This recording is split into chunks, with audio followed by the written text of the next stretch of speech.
It's an exciting time at the student farm as it's time to get some return on investment with our asparagus. So Linda, when did you plant this asparagus? Okay, we planted this, actually we started it from seed.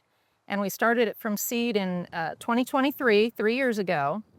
And we did the seeds up at the Greenhouse Layering Center and got them to where we could transplant them. But there is another method you could do as well, which is crowns. Crowns, you can start them by putting the roots down in the ground and building up the soil. And the differences between seeds and crowns is seeds takes 3 years before you can actually harvest your asparagus, where the crowns only takes 2 years. So what variety did you plant? We planted Walker Deluxe F1. It's a hybrid variety. It has a lot of disease resistance built in it. And back 3 years ago, it's also very adaptable to our climates, or, different climates, and our climate has a lot of variability right now. 3 years ago, it wasn't available with crowns, and it was only available by seed. So that's one of the reasons we started it from the seeds. That makes sense. That's all you could get at the time. Yeah.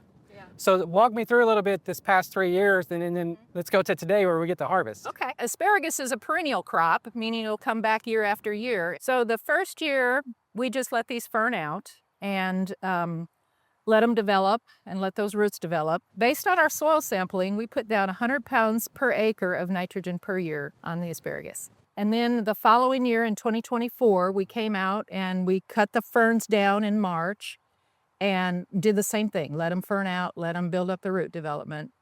And then now this year, we also did the same. We cut them down in March, we fertilized them, and we also did a heavy layer of mulch on them. This will help keep the weed pressure down a little bit too. You could actually do some herbicide as well. It just depends on what you want to do. So then after we cut everything down, then we started harvesting our spears.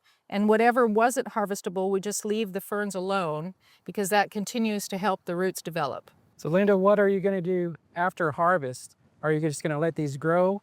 Are you going to irrigate? Do anything else? Yeah.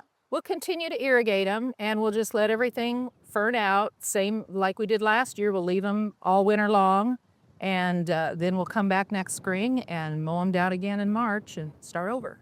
So since these are perennial and they need some time to mature, how would you treat harvest, say in year 3, year 4, year 5, and so on? That's a very good point, because the first year you harvest, you don't want to harvest for the full 8 weeks. You only want to harvest for 2 weeks and let all these fern out and build up those roots. And then the second year you harvest, you can extend that to 4 weeks. The third year, 6 weeks, and then by the fourth year, you can do the full 8 weeks of harvest. And then you're good for a few years. Yes, exactly. And these are good recommendations by Dr. Niels Mannis. He's recommended that as far as harvesting, just to continue to build up the roots in the asparagus. Lots of great researchers at OSU, Horticulture and Landscape Architecture. Yes. Go OSU Hort. All right. Well, thank you, Linda. Thanks.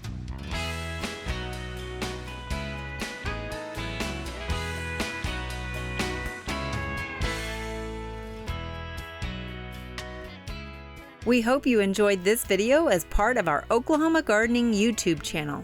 You can also find even more videos on the OK Gardening Classics YouTube channel. And join us on social media for great gardening tips, photos, and discussion.